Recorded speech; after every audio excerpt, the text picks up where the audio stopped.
Back to live show.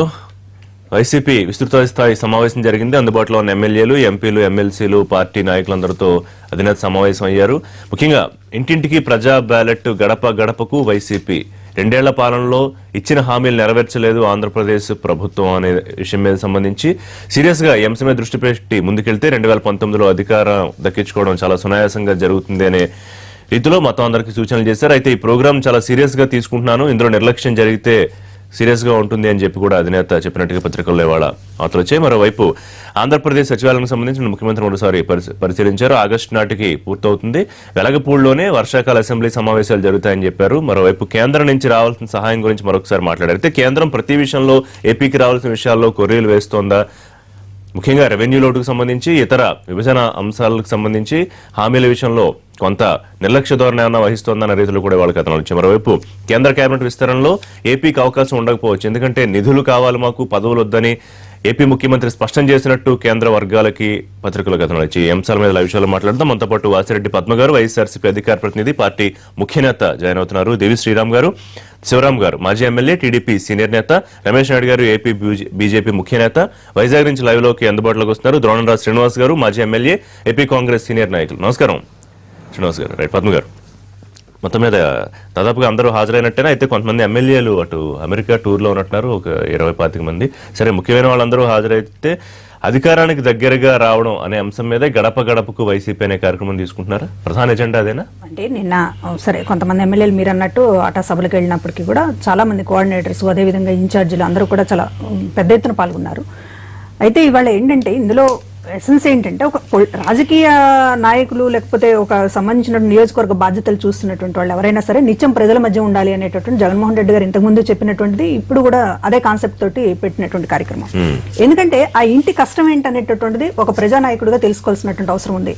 ప్రభుత్వం నుంచి సంక్షేమ కార్యక్రమాలు అమలవుతున్నాయా లేదా, లేకపోతే వాళ్ళకి సంబంధించినటువంటి ఇంకేంటి, మంచి ఏంటి, చెడు ఏంటి అనేటటువంటిది. అంటే ఆయన స్పష్టంగా చెప్పింది, మీకు సంబంధం లేకుండా మీరెవరో తెలియకుండా ఓటు వేసేటటువంటి పరిస్థితి నియోజకవర్గంలో ఉండకూడదు. ఇది ఆయన ఇండికేషన్ ఏంటంటే మీరు ప్రతి మనిషికి కూడా మీరు తెలిసి ఉండాలి, నేను ఎవరికి ఓటేస్తున్నాను అనేటటువంటిది. ప్రతి ఇంటి లేకపోతే ప్రతి ఓటర్కి కూడా నేను ఫలానా మనిషిని నేను చూశాను అనేటటువంటిది, లేకపోతే నేను అతనితో మాట్లాడాను అనేటటువంటిది ఒక అభిప్రాయం ఉండాలి.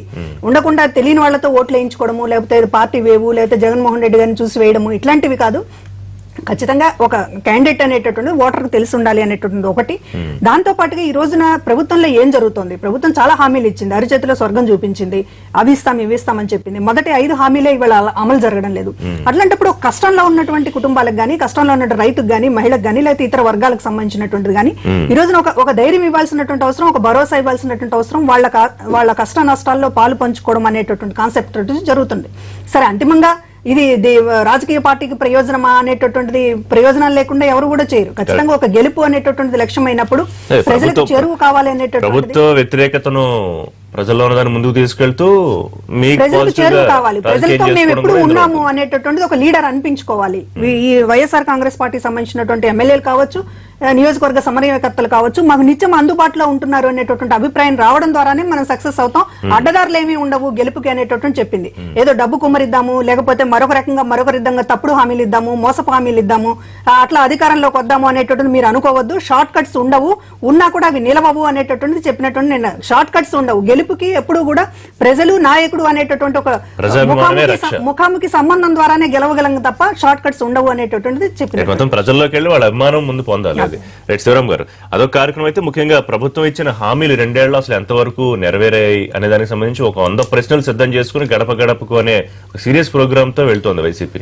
దీనికి మీరు ఏ రకంగా సమాధానం చెప్తారు? శ్రీనివాస్ గారు, మేము మొదటి నుంచి ఒకటే చెప్తున్నాము, ప్రజాస్వామ్యం అయిన తర్వాత రూలింగ్ పార్టీ ఉండాలా, ఆపోజిషన్ పార్టీ కూడా ఈక్వల్లీ స్ట్రాంగ్ గానే ఉండాలని మేము చెప్తున్నాము.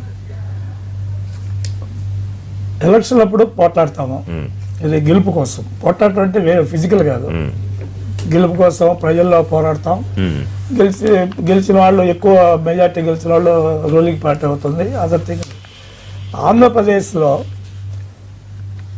చాలా తక్కువ సమయం కన్నా కూడా మొదటిసారి లేదా రెండోసారి, ఒకసారి తెలుగుదేశానికి 97 సీట్లు వచ్చినాయి 290 గాను.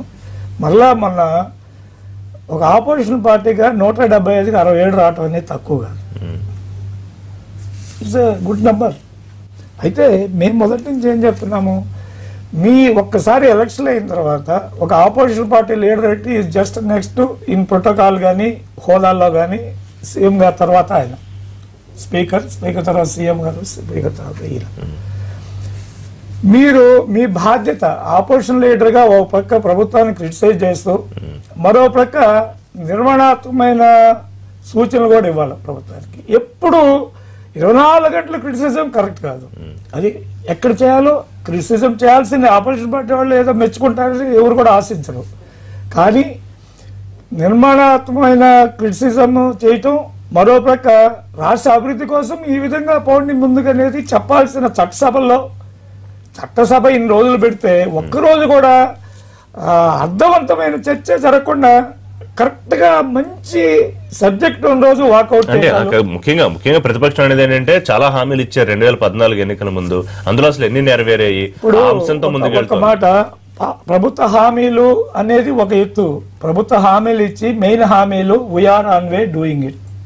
మొదటి హామీ రైతు రుణమాఫీ చెప్పాము, జరుగుతా ఉంది. ఇప్పుడు నిన్న కూడా 2వ విడత డబ్బులు కూడా నేను కూడా ఉన్నాను ఆ ఫంక్షన్ లో, అంటే సీఎం గారి ఫంక్షన్ కాదండి, ఇప్పుడే మేడం గారు చెప్పినట్టుగానే కాన్స్టిట్యున్సీ లెవెల్లో we went to village level ప్రతి గ్రామంలో 2,000 కోట్లు వచ్చింది రుణమాఫీ. అదే మొత్తం అసలు మీరు అధికారంలోకి వచ్చేటప్పటికి ఎన్ని వేల కోట్లు 24,000 కోట్ల రూపాయలు ఫైల్ వచ్చేసి మీరు హామీ ఇచ్చేటప్పటికి ఎంత రుణమాఫీ ఉందో దయచేసి చెప్పండి. పద్మ గారు మీరు అధికారంలోకి వచ్చేటప్పటికి ఎంత ఉందో దయచేసి చెప్పండి. అయ్యో మాట్లాడమనే చెప్తున్నానండి. ఎంత ఉందో అప్పు చెప్పండి, అప్పు ఎంత ఉందో చెప్పండి దయచేసి. అమ్మ చెల్లి మీరు దయించి మమ్మల్ని మాట్లాడారు. అమ్మ తల్లి చెల్లి అన్న క్వశ్చన్ చేస్తూనే ఉంటారు. అప్పు ఎంత ఉందో చెప్పండి, మీరు ఎన్నైనా మాట్లాడండి. మీరు అధికారంలోకి వచ్చేటప్పుడు అప్పు ఎంత ఉందో చెప్పండి. చెప్తున్నానండి, I'm telling my personal case చెప్తున్నాను. నాకు 76,000 అప్పు ఉంది బ్యాంక్ లో. దాంట్లో నాకు మొదటి విడతగా 15,584 వచ్చింది. మళ్ళా నిన్న 2వ విడతగా 15,584 క్రెడిట్. వినండి బాగా వినకపోతే ఎట్లా? శివరామ్ అనేది ఒక్కటి కాదు, నేను చెప్పి I'm one of the lakhs of people who got benefited by this. కాబట్టి అదొక హామీ. పెన్షన్లు పెంచాము, అదొక హామీ. నేను చెప్పేది ఇది ఎప్పుడు కూడా ఒక్క రోజులో పూర్తవుతుంది అనుకోవాలి. అందుకే 5 విడతలుగా చేసుకున్నాను. అంటే కేవలం రుణమాఫీ ఒకటే కాదు, ఇంకా అనేక అదే వస్తున్నాను, ఒక్కోటి రావాలి. ఒక్కసారి అన్ని ఎక్కడ చెప్పాలి. రెండోది పెన్షన్లు పెంచడం జరిగింది. ఇవాళ గత ప్రభుత్వాల్లో కొన్ని ప్రాబ్లమ్స్ ఉన్నా కూడా ఇవాళ ఇవ్వాల్సిన వాళ్ళందరికీ ఇంకా ఇవ్వాల్సిన వాళ్ళు ఉన్నారు, నో డౌట్ అబౌట్ దట్. అయితే ఇచ్చిన వాళ్ళు మేము ఈ 2014 తెలుగుదేశం పార్టీ అధికారంలోకి వచ్చిన తర్వాత పెన్షన్లు ఇచ్చిన వాళ్ళు ఎవరు కూడా ఒక్కళ్ళైనా ఎత్తి చూపించండి ఎలిజిబుల్ కాని వాళ్ళకి ఇచ్చినట్టుగా. ఎందుకు మరి ప్రజలు విసిగిపోయారు, పాలన జరగటం లేదని అభిప్రాయంలో ఉన్నారు. సాక్షి పేపర్లోనా వైసీపీ అట్లా చెప్తుంది. అది వైసీపీ ఇంకేం చెప్తారండి. వైసీపీని మేమంటాము, వాళ్ళు వైసీపీ తెలుగుదేశం అంతే. రాజకీయ అంత ప్రజాభిమానం ఉందంటే ఎన్నికలకు ఎందుకు సిద్ధపడడం లేదు? రాజీనామా పార్టీ కండువాలు మారినట్టుంటే ఎమ్మెల్యేలతో రాజీనామా ఎందుకు చేయించడం లేదు? అంత ప్రజాభిమానం ఉంటే ఇంకో చోటికి జంప్ అవుతున్నారు. కావాలంటే ఇవన్నీ పూర్తిగా మానేసి ఈ పార్టీ మార్పిడి ఆహారం చర్చ పెడతామంటే పెట్టండి. అట్లా కదా నేను క్యాండిడేట్లు అలాంటి వాళ్ళని పెట్టుకున్నారు. ఏ రీజన్స్ తోటి పెట్టుకున్నారో దేవుడు ప్రతి వాడు ఏమంటున్నాడు, అభివృద్ధి చూసి చేస్తాను కాదు. మీరు పెన్షన్లు చేసేసాము, రుణమాఫీ చేసేసాము, అన్ని చేసామని చెప్తున్నప్పుడు ఎన్నికలకు ఎందుకు భయపడుతున్నారు నేను అడుగుతున్నాను. ఎన్నికలకు ఎందుకు భయపడుతున్నారు మీరు? ప్రతిదానికి అదే సూత్రము, అదే మంత్రం అంటే కుదరదు. మీరు చేసిన అభివృద్ధి అయితే వెళ్ళాలి కదా. వినండి మేడం, ప్రజాస్వామ్య ప్రక్రియలో there is every place for everything. మీరు చెయ్యండి. ఒకసారి కాంగ్రెస్ వర్షన్ తీసుకున్న దగ్గరకు వస్తా. రైట్, శ్రీనివాస్ గారు, గడప గడపకు వైసీపీ ప్రజాభిమానమే రక్ష చాలా సీరియస్ గా తీసుకుంటున్న ప్రోగ్రాం 2019లో ప్రభుత్వ వ్యతిరేకతను ప్రజల్లోకి తీసుకెళ్లి అధికారంలోకి రావడమే లక్ష్యంగా వైసీపీ ముందుకెళ్తోంది. సో కాంగ్రెస్ పార్టీ మరి ఏం చేయబోతోంది? ప్రస్తుతానికి ప్రేక్షక పాత్ర పోషించే పరిస్థితి. ఏ రాజకీయ పార్టీ అయినా సరే ప్రతిపక్షంలో ఉన్నప్పుడు తప్పకుండా ప్రజల్లోకి వెళ్ళవలసినటువంటి అవసరం ఉంది. ప్రజల అవసరాలు ఏంటి, ఇప్పుడున్నటువంటి ప్రభుత్వ పాలనలో ఏ రకమైనటువంటి ఇబ్బందులు పడుతున్నారా, లేక ఏ రకమైనటువంటి అవసరాలు ఇంకా మీకు ఉన్నాయి, ఆ అవసరాలన్నీ కూడా ప్రభుత్వం తీరుస్తుందా లేదా అని తెలుసుకోవడంలో ఎటువంటి తప్పు లేదు. ఆ రకమైనటువంటి బాధ్యత నిర్వర్తించకపోవడంతో కొంత ఇబ్బందులు కూడా ఏర్పడతాయి. భవిష్యత్తులో పార్టీ మనుగడ కూడా కొనసాగడం కష్టం.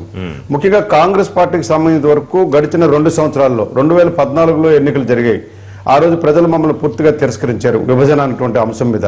కానీ దాని తర్వాత అసలు కాంగ్రెస్ పార్టీ బయటకు వస్తుందా, నాయకులు బయట తిరగలుగుతారా, కార్యక్రమాలు చేయగలుగుతారా అంటే నిజంగా మరి రఘువీరారెడ్డి గారి నాయకత్వంలో పిసిసి అధ్యక్షుడిగా చాలా కార్యక్రమాలు మేము చేయగలిగాం. ముఖ్యంగా విభజన చట్టంలో ఉన్నటువంటి అంశాల మీద ఎప్పుడైతే కేంద్ర రాష్ట్ర ప్రభుత్వాలు నిర్లక్ష్య వైఖరి వ్యవహరిస్తున్నాయో దాని మీద కోటి సంతకాలని, అలాగే ప్రత్యేక హోదా మీద ఉద్యమ కార్యక్రమాలని, ఈ రకమైనవన్నీ కూడా చేయగలిగాం. అట్లాగే మేము విశాఖపట్నానికి సంబంధించిన వరకు కూడా ప్రదేశ్ కాంగ్రెస్ కమిటీ అధ్యక్షుడు పర్మిషన్తో నగర కాంగ్రెస్ కమిటీ ఆధ్వర్యంలో మేము కూడా ప్రజాహిత యాత్రలని గడిచిన 3 నెలల క్రితం మేము దాన్ని ప్రారంభించాం. దాంట్లో కూడా ఒక ఫార్మేట్ పెట్టాం, ఎవరికి రేషన్ కార్డు ఉందా లేదా, ఇల్లు ఉందా లేదా. అట్లాగే శ్రీనివాస్ గారు కొన్ని కార్యక్రమాలు చేశారు, కానీ ఈ మధ్య మళ్ళీ స్తబ్దుగా ఉంది. ఈ లోపు ప్రధాన ప్రతిపక్షంగా ఉన్న వైసీపీ స్పీడప్ అవుతోంది. ఇంకా ఉండే చిన్న అవకాశాలు కూడా కాంగ్రెస్ పార్టీకి ఉండే పరిస్థితి ఏం కనిపించట్లేదేమో కదా. ఆ యాంగిల్లో ఆలోచిస్తున్నారు. చిన్న అవకాశాలు, పెద్ద రాజకీయాల్లో చిన్న అవకాశాలు, పెద్ద అవకాశాలు ఉండవండి. ఇక్కడ గెలుపు ఓటములే ప్రధాన అంశంగా తీసుకుంటారు. కాబట్టి ప్రతిపక్షంలో ఉన్నటువంటి ప్రధాన పార్టీ వైఎస్ఆర్సీపీ ప్రధానమైనటువంటి ప్రతిపక్ష పాత్ర నిర్వహించాలి, అది నిర్వహిస్తుంది అన్నటువంటి భావన ఇవాళ కల్పించేటటువంటి స్థితిలో వాళ్ళు ముందుకు వెళ్తున్నారు. దాన్ని అభినందించవలసిన విషయమే. కానీ ముఖ్యంగా ఈ రోజు ఏ రాజకీయ పార్టీ అయినా ప్రజలతో సత్సంబంధాలు పెంచుకోవాల్సిన అవసరం ఉంది. మేము కూడా ఆ రకమైనటువంటి భావనలోనే మేము వెళ్తున్నాము. చెప్పాలంటే గడిచిన 2 సంవత్సరాల్లో మా మైలేజ్ ఇవాళ ఇప్పుడున్నటువంటి ప్రభుత్వం చేపడుతున్నటువంటి అభివృద్ధి సంక్షేమ కార్యక్రమాలతో పోల్చుకుంటే గడిచిన కాలంలో 10 సంవత్సరాల్లో కూడా కాంగ్రెస్ పార్టీలోనే అభివృద్ధి, సంక్షేమం, ఉపాధి అవకాశాలు మెండుగా కనిపించాయన్నటువంటిది ప్రజల్లో చాలా సర్వత్రా ఉంది. కానీ మేము మళ్ళా పుంజుకున్నందుకు ఇవాళ కొన్ని అవకాశాలు కూడా మాకు స్పష్టంగా కనిపిస్తున్నాయి. దానికి కావాల్సినటువంటి కార్యాచరణ ప్రణాళిక కూడా మేము రేపు ఆంధ్రప్రదేశ్ లో కాంగ్రెస్ పార్టీ పుంజుకున్నాం. తప్పకుండా ఇవాళ ప్రజల్లో పుంజుకున్నాం. ప్రజల్లో ఆ రకమైన మార్పు కనిపిస్తుంది. రేపు 9వ తేదీని కూడా కాంగ్రెస్ పార్టీ మీటింగ్ ఉంది, హైదరాబాద్ లో ఎగ్జిక్యూటివ్ మీటింగ్ ఉంది ఏపీసీసీ. దానికి కావాల్సిన కార్యాచరణ ప్రణాళిక కూడా మేము తయారు చేస్తున్నాం. భవిష్యత్ ప్రణాళిక ముఖ్యంగా ఒకటండి, ఇప్పుడున్నటువంటి తెలుగుదేశం ప్రభుత్వం, కేంద్ర ప్రభుత్వం మనకి ఎలాగ మొండి చేయి చూపించింది. సాక్షాత్తు ముఖ్యమంత్రి గారే ఆయన ఆవేదన వ్యక్తపరుస్తున్నాడు. ప్రత్యేక హోదా విషయంలో కానీ, ట్యాక్స్ ఇన్సెంటివ్స్ విషయంలో కానీ, వెనుకబడి జిల్లాల ప్యాకేజీ కానీ, పోలవరం కానీ, ఇవన్నీ కూడా ఆయనే చెప్తున్నారు. మేము కూడా చెప్తున్నాం, వైఎస్ఆర్సీపీ కూడా చెప్తుంది. అందులో ఎటువంటి సందేహం లేదు. నరేంద్ర మోడీ గారు నాయకత్వంలో ఈ రాష్ట్రంలో ఏ రకమైనటువంటి విభజన చట్టాన్ని తూట్లు పొడిచారో దానికి ప్రత్యక్ష సాక్షి వెంకయ్యనాయుడు గారిని పక్కన పెట్టుకుని ఈ రాష్ట్రాన్ని పక్కన పెట్టండి. ఇవాళ తెలుగుదేశం పార్టీ కూడా ఎందుకు గురించారండి, ఇవాళ తెలుగుదేశం ప్రభుత్వం కూడా ఇవాళ ఆలోచన చేయవలసిన అవసరం ఉంది. వాళ్ళు 2 సంవత్సరాలు పరిపాలన సాగిస్తున్నారు. ఎంతో అనుభవమైనటువంటి వ్యక్తి ప్రతిపక్షంగా ఉన్నాడు, ముఖ్యమంత్రిగా పనిచేశాడు. కాబట్టి ఇటువంటి క్లిష్ట పరిస్థితుల్లో ఆయన ముఖ్యమంత్రిగా రావాల్సిన అవసరం ఉందని ప్రజలు ఆశించి ఆ రోజు ఓట్లు వేశారు.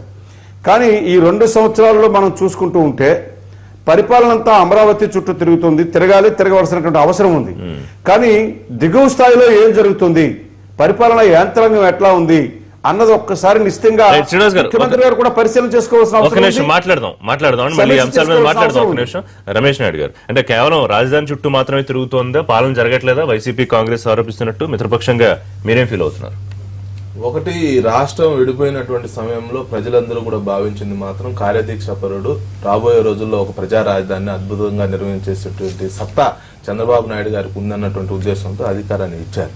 అదే సమయంలో జగన్మోహన్ రెడ్డి గారికి కూడా ప్రతిపక్ష పాత్ర పెద్ద స్థాయిలో నిర్వహించాలని చెప్పి కోరుకున్నారు. ఒక యువకుడిగా ఆయన ఒక నిర్మాణాత్మకమైనటువంటి విమర్శలు ఎప్పటికప్పుడు చేస్తూ కష్టాల్లో ఉన్నటువంటి ఆంధ్రప్రదేశ్ ని గడ్డుకు చేర్చేటువంటి దానంలో ఈయన కూడా కొంత భాగస్వామ్యం అవుతాడని విశ్వసించారు. ఇదే క్రమంలో ఏమైందంటే జగన్మోహన్ రెడ్డి గారు ఒక ప్రతిపక్ష నేతగా ఫెయిల్ అయ్యాడు. విశ్వసనీయత కోల్పోతున్నటువంటి క్రమంలో తన యొక్క అనుచరులు, బంధువర్గము, ఎమ్మెల్యేలందరూ కూడా పక్క పార్టీల వైపు చూస్తున్నటువంటి క్రమంలో జగన్మోహన్ రెడ్డి గారు చాలా లేటుగా ఏదో ఒక క్యాడర్ కి ఏదో ఒక రకమైనటువంటి పని పెట్టకపోతే మనం విఫలమవుతాం అన్నటువంటి ఉద్దేశంతో ఆయన గడపకు హృదయాన్ని తట్టి లేపాలన్నటువంటి ఉద్దేశంతో ముందుకు పోతున్నాడు.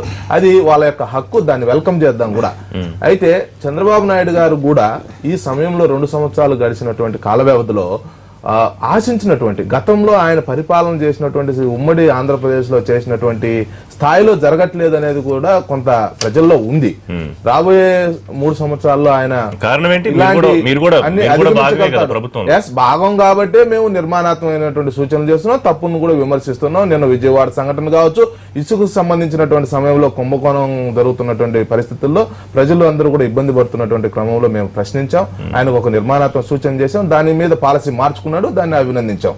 విమర్శిస్తాం తప్పనిసరిగా, అవసరమైతే ఒత్తిడి తెస్తాం, లేదంటే ఉద్యమిస్తాం. ఇది మా యొక్క కాన్సెప్ట్. ఇది ఈ స్థాయిలో ప్రజలను రంజింప చేసేటువంటి స్థాయిలో ఇంకా చంద్రబాబు నాయుడు యొక్క పాలన గాడిలో పడాలనేది కొంత ప్రజల యొక్క భావన.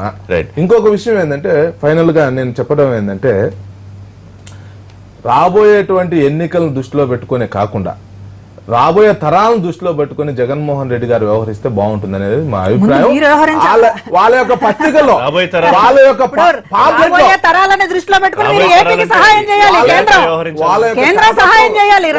తప్పనిసరిగా చేస్తూనే ఉన్నాం, నిరంతర ప్రక్రియ. వాళ్ళ యొక్క కరపత్రంలో కరప్షన్ గురించి కూడా వేశారా, వాళ్ళ జగన్మోహన్ రెడ్డి గారి ఈడీ కేసుల గురించి కూడా వేశారా లేదా, దానికి వివరణ ఇస్తే బాగుంటుంది. మేము గడప గడపకి వెళ్ళినప్పుడు వాళ్ళు అడిగితే చెప్తాము. ప్రజలు ఏమనుకుంటున్నారో మీ గురించి, లేకపోతే టీడీపీ గురించి మీరు వెళ్తే తెలుస్తుంది గడప గడపకి. మీరు వెళ్ళరు, వెళ్ళే వాళ్ళని ఇవి చెప్పారా అవి చెప్పారా అనేటటువంటి క్వశ్చన్ ఎందుకు? ఇప్పుడు ఒకటండి, అధికారంలో ఉన్నది మీరు, అధికారంలో కోసం నరేంద్ర మోడీ గారు కృషి చేస్తున్నారని సగటు మానవుడు గడప గడపకి వెళ్తే తెలుస్తుంది మొండి చేయి ఎలా చూపిస్తున్నారని. తెలుగుదేశం పార్టీ ప్రతి గ్రామంలో లేని రోజు లేదు. మేడం గారు ఏమంటారో ఆమె ఎక్కడ చూసి మాట్లాడుతున్నారో నాకు తెలియదు, కానీ ఇప్పటికి కూడా మేము ప్రభుత్వంలో ఉన్న పార్టీగా కూడా కాకుండా మేము ప్రతి గ్రామానికి వెళ్ళి మా కార్యకర్తలు కానీ, మా నాయకులు కానీ, గ్రామ నాయకులు, మండల నాయకులు, జిల్లా నాయకులు, రాష్ట్ర నాయకులు కూడా మీకు కనిపిస్తూనే ఉంది. Every day, almost every day we're with the people. కాకపోతే ప్రాజెక్టుల మీద వీళ్ళకి స్పష్టత ఉండదు, అమరావతి రాజధాని మీద స్పష్టత ఉండదు. ఇది మా బాధ, అంతేగాని మిమ్మల్ని విమర్శించాలన్న ఉద్దేశం ఏం కాదు. ఆ విషయాల పట్ల మీకు స్పష్టత ఉండాలి. ఇప్పుడు మిత్రపక్షంగా మేము, లేకపోతే అధమపక్షంగా ఉన్నటువంటి కాంగ్రెస్ పార్టీ స్పందిస్తున్నటువంటి విధానం కూడా మీరు స్పందించాలి. ఒక్క మాట శ్రీనివాస, అట్లీస్ట్ ఇప్పటికైనా సరే జగన్మోహన్ రెడ్డి గారు ప్రజల్లోకి పోవాలా అనే మాట తీసుకున్నందుకు మేము అభినందిస్తున్నాం. అంటే కనీసం అని, లేకపోతే లేట్ అయిందని అనే అభిప్రాయం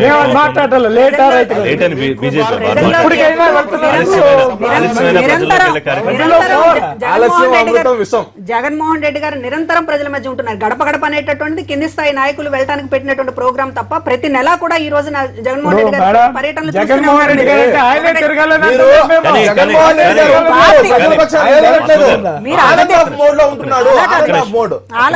అలా కాదు. ఈ రోజున ఈ రెండేళ్లలో చేసినటువంటి కార్యక్రమాలు నిజంగా ఒక అపోజిషన్ లో ఉండి ఒక 4 ఏళ్లు మొత్తం కూడా అటు కాంగ్రెస్ పార్టీ మీద పోరాటం, మరో పక్కన ఇక్కడ తెలుగుదేశం మీద పోరాటం, రకరకాల వ్యవస్థలతోటి పోరాటం చెయ్యాలండి. మనం చెయ్యాలనే చెప్తున్నది, చేస్తున్నామని చెప్తున్నాం. చెయ్యాలనేటటువంటి కూర్చొని ఎమ్మెల్యేల సంగతి ఏంటి? ఇంకా ఇప్పుడు జలీల్ ఖాన్ లాంటి నాయకులు ఇంకా 10 మంది ఉన్నారు, 15 మంది ఉన్నారు. అది సబ్జెక్ట్ కాదండి. కొనేవాడు అక్కడ కోట్ల రూపాయలు పెట్టి రండి రండి అంటే ఆకర్షితం అవడం అది మానవ సహజ లక్షణం. అది బలహీనత. అది బలహీనతల మీద వ్యాపారం రాజకీయాల్లో అది మీరు చెప్పాలా? మీరు ఆ రోజు చెప్పలేదే. ఆ రోజు మీరు తెలంగాణలో ఎందుకు వదులుకుంటున్నారు? మీ నాయకుడి మీద నమ్మకం లేక వదులుకుంటున్నారా మీరు నాయకుల్ని? అదే విధంగా ఈ రోజు ప్రశ్న ఎదురు కాదు. మీరు ఆ రోజు ఎందుకు అడగలేదన్నా? రాజశేఖర రెడ్డి గారు ఎందుకు కొన్నారనేటటువంటి ఆ రోజు ఎందుకు అడగలేదు మీరు? లేకపోతే ఈ రోజు ఎందుకు అడుగుతున్నారు? రైట్, కంటిన్యూ చేద్దాం. చిన్న బ్రేక్ తీసుకుందాం. బ్రేక్ తర్వాత ఏపీ విభజనకు సంబంధించి విభజన హామీలు అంశాల్లో కేంద్రం కొంత నిర్లక్ష్య ధోరణి ఏమైనా వహిస్తోందా? ముఖ్యమంత్రి ఎప్పటికప్పుడు సహాయానికి సంబంధించి అభివృద్ధిలో సహాయం చేస్తేనే ముందుకెళ్తామని అడుగుతున్న దాని మీద కేంద్రం స్పందన ఏంటి? అలాగే వెలకపూడికి సంబంధించి వర్షాకాల సమావేశాలు సాధ్యమవుతాయా? వచ్చే వర్షాకాల సమావేశాలు డిస్కస్ చేద్దాం. Stay tuned.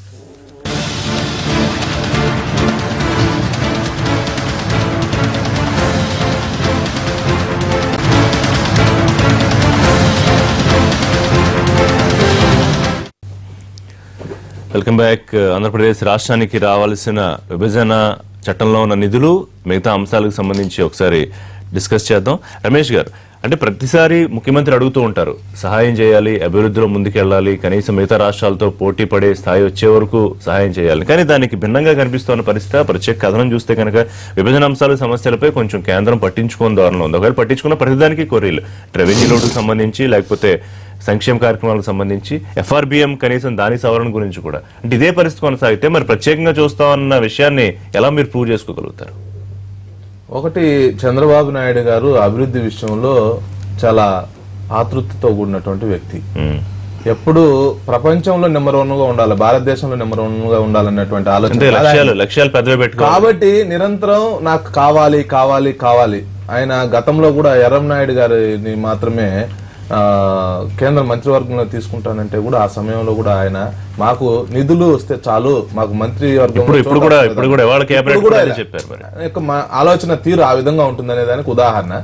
కాకపోతే కేంద్ర ప్రభుత్వం ఇప్పటి వరకు కొత్తగా ఏర్పాటు చేసినటువంటి రాష్ట్రాలు ఏవైనా మనందరం కూడా విశ్లేషణ చేస్తే వాటన్నిటికన్నా కూడా భిన్నంగా మేము ఆంధ్రప్రదేశ్కి అద్భుతమైనటువంటి స్థాయిలో ఎడ్యుకేషన్ ఇన్స్టిట్యూట్స్ కావచ్చు, అనేక రకాలైనటువంటి ప్రాజెక్ట్స్ విషయంలో కావచ్చు, ఒకానొక సందర్భంలో మా ప్రభుత్వాలు ఉన్నటువంటి రాష్ట్రాలతో పోటీ పడినటువంటి ప్రాజెక్టులు కూడా ఆంధ్రప్రదేశ్కి వచ్చే విధంగా మేము కృషి చేయడం జరిగింది. ఇదే సమయంలో ఆగస్టులో కూడా రైల్వే జోన్ రాబోతుంది, మాకు కూడా స్పష్టమైనటువంటి సంకేతాలు ఉన్నాయి. ఇంకొక విషయం ఏంటంటే అదే అయ్యేదేలండి, లేకపోతే సురేష్ ప్రభు గారు ఏపీ నుంచి ఎందుకు పంపిస్తారు? అదొకటి కూడా అవ్వకపోతే ఇంకా అదొకటే కదా, అన్ని అవుతున్నాయి. అందులో భాగంగా ఒకటి అర విషయంలో జాప్యం జరుగుతుంది, లేకపోతే ప్రత్యామ్నాయంగా మేము ఆల్టర్నేట్ గా బెటర్ కాంపెన్సేషన్ కోసం ఆలోచన చేస్తున్నాం. ఈ క్రమంలో ప్రతిపక్షాలు రగడ చేస్తున్నాయి, చేయడం అనేది వాళ్ళ బాధ్యత. నేనేమంటున్నానంటే చంద్రబాబు నాయుడు గారు ఆశించిన స్థాయిలో మేము అందుకుంటున్నాం. కాబట్టి ఆశించిన స్థాయి అంటే ఇప్పుడు రాజధానికి సరే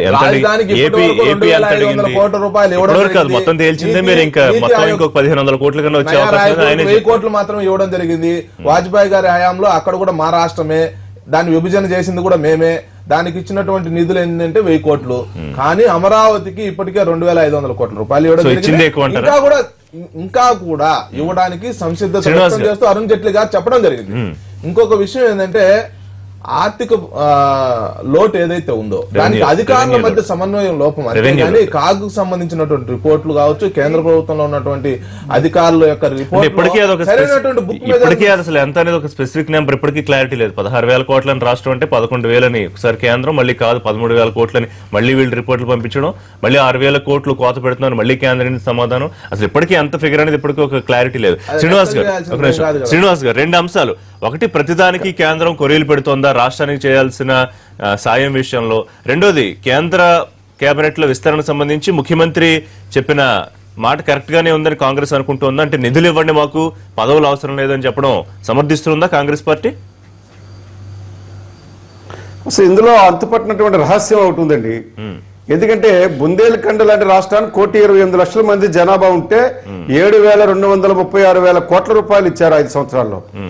2,38,00,000 మంది వెనుకబడిన జిల్లాలు, అటు రాయలసీమ ఇటు ఉత్తరాంధ్ర ఉంటే ఎంత ఇచ్చారండి? జిల్లాకి 50 కోట్లు ఇచ్చారు. అంటే 350 కోట్లు ఇచ్చారు సంవత్సరానికి. అంటే ఇది ఎక్కడికి పోతుంది అన్నది, ఏ రకమైనటువంటి వివక్షత చూపిస్తున్నారు? చట్టం తయారు చేసింది కాంగ్రెస్ పార్టీ, బీజేపీ పార్టీ రెండు కలిపి ఆమోదించి ఈ రాష్ట్రాన్ని విభజించారు. విభజించిన తర్వాత ఈ రాష్ట్రాన్ని అధికారంలోకి వచ్చినటువంటి పార్టీ చూడవలసినటువంటి బాధ్యత ఉందా లేదా? నిన్నగాక మొన్న ముఖ్యమంత్రి ఏం చెప్పాడైనా? ముఖ్యమంత్రి కూడా ఇంతే ఇచ్చారు మాకు, ఈ రకంగా అయితే ఈ రాష్ట్రాన్ని అభివృద్ధి చేయాలంటాడు. ఎన్నాళ్ళు చెప్తాడు ఈ ముఖ్యమంత్రి గారు? ఎన్నాళ్ళు దానికి ఏ రకమైనటువంటి కార్యాచరణ ప్రణాళిక తయారు చేసుకోవాలి కదా. ఇప్పుడు ఉన్నటువంటి పరిస్థితుల్లో అయితే భారతీయ జనతా పార్టీ ఎన్డీఏ ప్రభుత్వం ఈ రాష్ట్రానికి ఏమీ ఇవ్వదు. ఏదో నేను విమర్శనాత్మకంగా బీజేపీని తిట్టాలనో లేకపోతే విమర్శించాలనో కాదు, ఇచ్చేటటువంటి ధోరణి ఎక్కడ స్పష్టంగా కనిపించట్లేదు. ఇక ముఖ్యమంత్రి గారు వాళ్ళ మీద నిందలు వేసి వీళ్ళ మీద నిందలు వేసి కాలం గడిపే కన్నా అసలు పాలన ఎట్లా ఉంది ఈ రాష్ట్రంలో ఇవాళ అది కూడా ఆయన ఆలోచన చేయాలి. నేను పారదర్శకమైనటువంటి పాలన అందిస్తున్నారు, నిజంగా ఆయనకు ఉంది, ఆయనకు ఆలోచన విధానం ఉంది. అక్కడ ఉన్నటువంటి పరిసర ప్రాంతాల్లో ఆయన పారదర్శకమైనటువంటి పాలన, ఆయన ఆ సమీక్షలు చేసుకోవడం జరుగుతుంది. దిగువ స్థాయిలో ఏం జరుగుతుంది? 2019 at the rate of 20,000 crores. ఆ రకమైనటువంటి ఫార్ములాలో ఇవాళ పరిపాలన దిగువ స్థాయిలో జరుగుతుంది. బలమైనటువంటి Let me complete. 2019 at the rate of 20,000 crores. 20,000 crores. I will come to the point. ఇవాళ బలం ఉన్నటువంటి ప్రజాప్రతినిధులు ఎవరైతే ఉన్నారో వాళ్ళు మాఫియాలు పోషిస్తున్నారు. నోరైనటువంటి ప్రజాప్రతినిధులు ఎవరున్నారో మాఫియాల చేతిలో వాళ్ళు ఉన్నారు.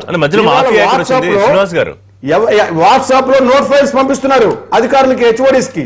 మీరు ఈ రకంగా నోట్ ఫైల్ తయారు చేయండి అని ఎవరు పంపిస్తున్నారు? ఇది ఒక ఎమ్మెల్యే కాదు, మాఫియా గ్యాంగులు పంపిస్తున్నాయి. ఇది ఒకసారి సమీక్ష చేసుకోవాల్సిన అవసరం ముఖ్యమంత్రి గారికి ఉంది.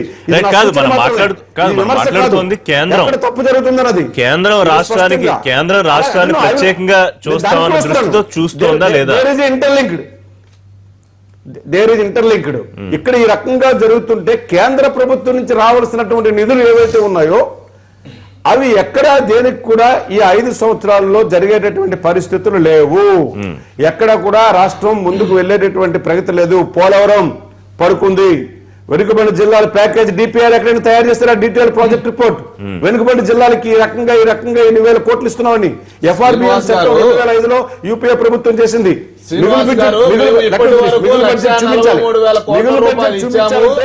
సంబంధించినటువంటి ఆమోదం ఒకేసారి ట్రాన్స్ఫర్ చేయవు అకౌంట్లకి, ఎక్కడ చేయదు, ఏ ప్రభుత్వం చేయదు. ఆ పరిస్థితులు కూడా ఒకటి శ్రీనివాస్ గారు, మేము ఏ పథకాలు ఏ ప్రాజెక్టులకు ఎంత మేము ఆమోదం తెలిపాము, ఎన్ని పథకాలు ఇక్కడ రావడానికి కారణము, ఎన్ని విద్యా సంస్థలు వచ్చాయి,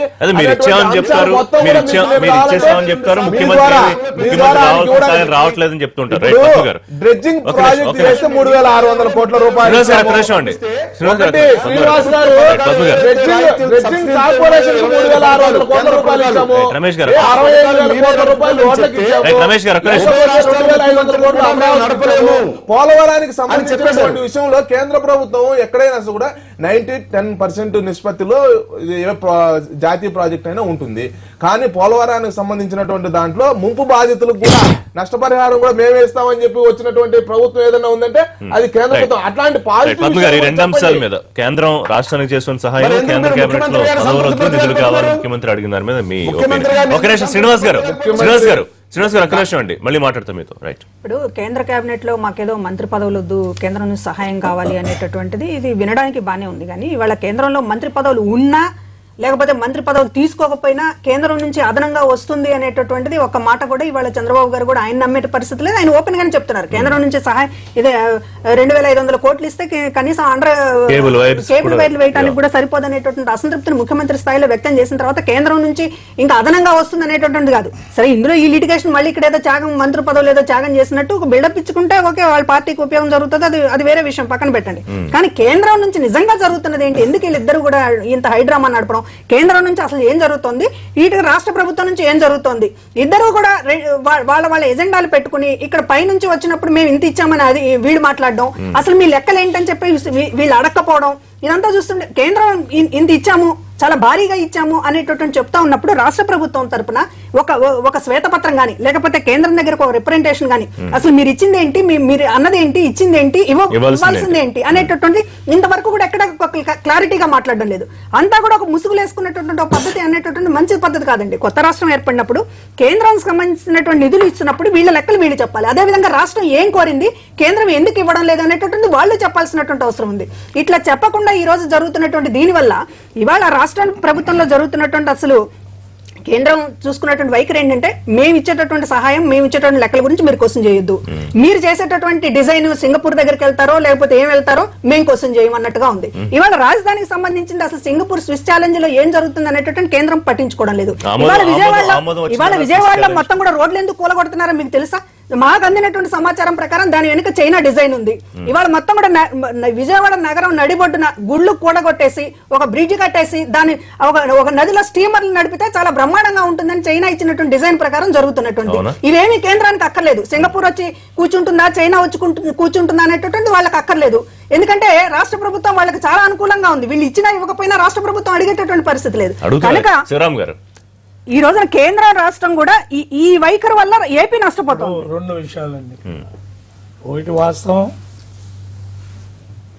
పేరుకి ఇస్తామని చెప్తున్నారు 1,40,000 కోట్లని ఒక పక్క, 65,000 కోట్ల రోడ్లు కానీ ఇవన్నీ కూడా ఏంటంటే లాంగ్ టర్మ్ థింగ్స్. ఇవాళ ఒక యూనివర్సిటీ శాంక్షన్ చేసి దానికి 3,500 కోట్లు అంటే అది ఎక్కడాగా ఎప్పటికవుతుంది? ఇప్పుడు ఇచ్చేది 20 కోట్లు ఇస్తారు లేదా 10 కోట్లు ఇస్తారు. ఇది ఇనిషియల్ సీడ్. విశాఖపట్నం మెట్రోకి 1,00,000 రూపాయలు ఇచ్చారండి. రైట్ అదే whatever it is. Visakhapatnam మెట్రోకి ₹1,00,000 ఇచ్చారు మన బడ్జెట్ లో. కాబట్టి అంటే వాళ్ళు ఏదో పెట్టామన్నట్టుగా చూపించడం కోసం ఫర్దర్ ఇస్తామని ఏదో చెప్తున్నారు, అది వేరే. కానీ మేము మరి నాయకత్వము గురించి కన్నా కూడా మేము కార్యకర్తలుగా లోయర్ లెవెల్ పీపుల్గా మేమందరం కూడా ఫీల్ అవుతున్నాము. రావాల్సినంత సహాయం జరగటం లేదు. ఎందుకంటే ఆనాడు విభజన జరిగినప్పుడు కాంగ్రెస్ వాళ్ళ తొందరపాటుతోటి వాళ్ళు చేశారు, వాళ్ళ ఓన్ అజెండా ఆనాడు బీజేపీ వాళ్ళు దాన్ని కొంత స్టాల్ చేసి ఈ విధంగా సహాయం జరగాలని చెప్పినప్పుడు వెంకయ్యనాయుడు గారు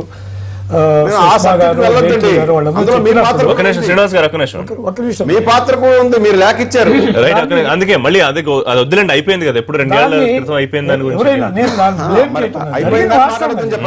ఇప్పుడు ఇవాళ కానీ శివరాం గారు ఇవాళ రెవెన్యూ లోటు గురించి లేకుండా ఎందుకు అయిపోయింది కాదు, FRBM పెంపుకు సంబంధించి నాకు అర్థం కాని విషయం ఏంటంటే అక్కడ ఢిల్లీలో కూర్చుని ఆయన ఒక ఆయన మాట్లాడతాడు, ఇక్కడ హైదరాబాద్ లో వీళ్ళు విజయవాడ కానీ హైదరాబాద్ కానీ ఉన్నవాళ్ళు వీళ్ళు మాట్లాడుతుంటే it is a matter of between 2 officers. అక్కడ ఆఫీస్ ఇక్కడ ఆఫీస్ కూర్చొని థ్రాష్ అవుట్ చేసుకోవటం తప్ప, దానికోసం లేఖలు రాసుకోవటం అది అనుకోవటం ఇది అనుకోవటం, మీరు పంపించే లెక్కలు తప్పు అంటాము, మీకు అవగాహన లేదని ఇక్కడ వాళ్ళు అంటాము, చాలా రిడిక్యులస్ గా ఉందండి ఒకటి. రెండోది కూడా ఇమ్మీడియట్ నెసెసిటీస్ కి డబ్బులు కనుక ఇవ్వకపోతే మనం ఇచ్చినా కూడా వేస్ట్. ఇస్తున్నారు, ఇవ్వటం లేదనే మాట అరేజ్ కాదు ఇక్కడ. ఇప్పుడు పద్మ గారు చెప్పినట్టు మీరు ఎంత అడిగారు ఎంత ఇచ్చారు ఇంకా రావాల్సింది ఒక మాట, ఎక్స్ట్రా డబ్బులు అడగలేదు. ఏవైతే విభజన చట్టంలో పొందుపరిచారో దాని ప్రకారమే ఇవ్వమంటున్నాము. 20,000 కోట్ల నుంచి 16,000 కోట్ల మధ్యలో రెవెన్యూ బడ్జెట్ ఉంది, రెవెన్యూ లోటు ఉంది. దాన్ని వాళ్ళు ప్రామిస్ చేశారు 5 ఏళ్ళు మేము పూర్తిగా ఇస్తామని. ఇవాళ బీజేపీ ప్రభుత్వం కాదు, ఎవరైతే సెంట్రల్ గవర్నమెంట్ ఉన్నదో వాళ్ళు ప్రామిస్ చేసింది. It is there in central government చెప్పింది 2022 దాకా రెవెన్యూ లోటు ఇచ్చినా కూడా ఇంకా రెవెన్యూ లోటు వాళ్ళే అన్నారు. కాబట్టి ఉండండి, చట్టంలో ఉంది. తర్వాత ఇందాక శ్రీనివాస్ గారు అన్నట్టుగా బ్యాక్వర్డ్ ఏరియాస్ కూడా చెప్పింది వేరే ఇచ్చింది వేరే.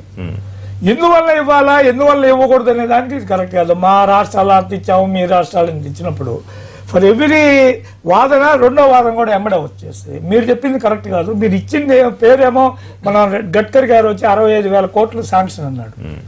65,000 కోట్లు సాక్షికారం ఇచ్చేటప్పటికి 10 ఏళ్ళు 12 ఏళ్ళు పట్టుద్ది, టైం పట్టుద్ది, దాంట్లో డౌట్ లేదు అని చెప్పి. కానీ ఇప్పుడు ఇమ్మీడియట్ గా రాజధాని నగరము ఆయన వచ్చి మోడీ గారు వచ్చేసి దీన్ని నేను చేస్తాను తేలిపోయిందిగా, రాజధానికి 1,500 కోట్ల కన్నా రాదని చెప్పి సాక్షాత్ ముఖ్యమంత్రి చెప్పారుగా. పరిశీలిస్తామని చెప్పారు అరుణ్ జైట్లీ గారు. పరిశీలిస్తారు, పరిశీలిస్తే ఇంకొక 50,000 కోట్లు ఇస్తారా? ఎవరుగా ఒక 500 కోట్లు 1,000 కోట్ల రూపాయలు ఇప్పిస్తున్నారు. తర్వాత ఒకటి మాత్రం వాస్తవం, మిత్రధర్మం పాటిస్తూనే దీన్ని మేము తప్పనిసరిగా ఎత్తి చూపిస్తాము. తెలుగు ప్రజలందరిలో కూడా అసంతృప్తి ఉన్నది, ఏది మనకి ఇవ్వాల్సిన విధంగా రావట్లేదు అనేది. శ్రీనివాస్ గారు మీ పాయింట్ ఏంటి చెప్పదలుచుకున్నారు? ఒక్కటండి, FRBM చట్టం 2005లో యూపీఏ ప్రభుత్వం చేసింది. మిగులు బడ్జెట్ అన్ని రాష్ట్రాలు చూపించాలని. రాష్ట్ర విభజనలో ఇది తరుగు బడ్జెట్ తో ఇచ్చారు, డెఫిసిట్ బడ్జెట్ తో ఇచ్చారు. దాన్ని పూర్తి చేయాలి ఫస్ట్ ఇయర్ అని చెప్పి చట్టంలో ఉంది. దాన్ని ఇంతవరకు తుట్టుపడిచారు. కనీసం ఆ చట్టానికి కూడా సవరించే కార్యక్రమం కూడా మినహాయింపు కూడా ఇవ్వలేదు. అట్లాగే రాజధానికి 1,00,000 కోట్లు ఎస్టిమేట్ కాస్ట్ అయ్యి ఈ సంవత్సరానికి 4,000 కోట్లు ఇవ్వాలి ప్రతి సంవత్సరం అని అంటే 20,000 కోట్లు ఇవ్వాలి 5 సంవత్సరాల్లో అంటే ఎంత ఇచ్చారండి? 1,500 కోట్ల రూపాయలు ఇచ్చి వాళ్ళు చేతులు దులుపుకున్నారు. పోలవరానికి ఇంత ఎస్టిమేట్ కాస్ట్ మీరు 4,000 కోట్లు మొదటి విడతగా ఇవ్వండి అంటే 100 కోట్లు ఇచ్చారు మొట్టమొదటి బడ్జెట్ లోని. ఈ రకంగా పాలన సాగుతూ ఉంటే 24,000 కోట్ల రూపాయలేమో వెనుకబడిన జిల్లాలకు ఇవ్వండి 5 సంవత్సరాల్లో, మొట్టమొదటి సంవత్సరంలో 4,000 కోట్లు ఇవ్వండి అంటే ఎంత ఇచ్చారండి? కాబట్టి ఇవాళ భారతీయ జనతా పార్టీ కూడా ఇవాళ ఏదో ఇద్దరు డ్రామా చేయకుండా బీజేపీనేమో టీడీపీనేమో బీజేపీ అని కాకుండా ఇవాళ బీజేపీ గాని టీడీపీ గాని అలాగే బలమైనటువంటి ప్రతిపక్షంగా ఉన్నటువంటి వైఎస్ఆర్సీపీ కూడా ఇవాళ ముగ్గురు కూడా గలం ఎత్తవలసిన అవసరం ఉంది. ఎందుకంటే ముగ్గురు they're playing their vital role in the public field. చట్టసభల్లో వాళ్ళు ప్రాతినిధ్యం వహిస్తున్నారు. అధికారంలో ఒకరు, ప్రతిపక్షంలో ఒకరు, కేంద్రంలో ఒకరు. కాబట్టి ఎవరికి వాళ్ళు ఒకరి మీద నింద వేసుకుని వ్యవహారం నడపాలంటే ఈ రాష్ట్రం అధోగతి పాలవుతుంది. అరాచక శక్తులు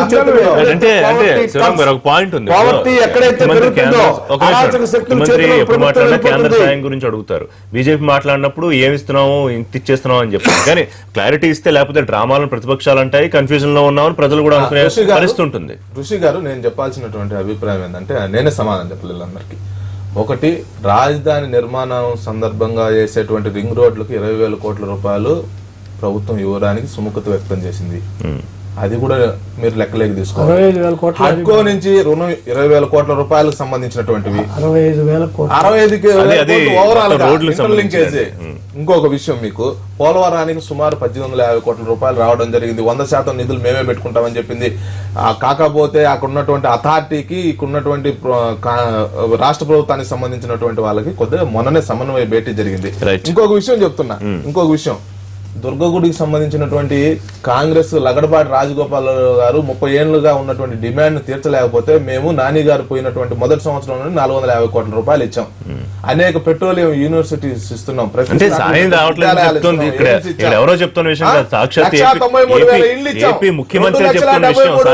దేశమంతా ఇస్తే 193,000 ఆంధ్రప్రదేశ్ కి ఇచ్చాం.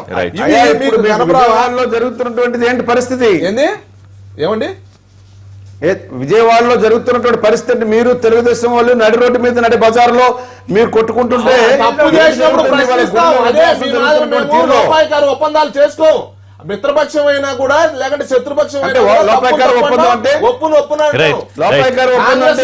చేస్తే కూడా సమర్థిస్తాం. అంటే మీరు అనుభవించిన కనుక చెప్పండి.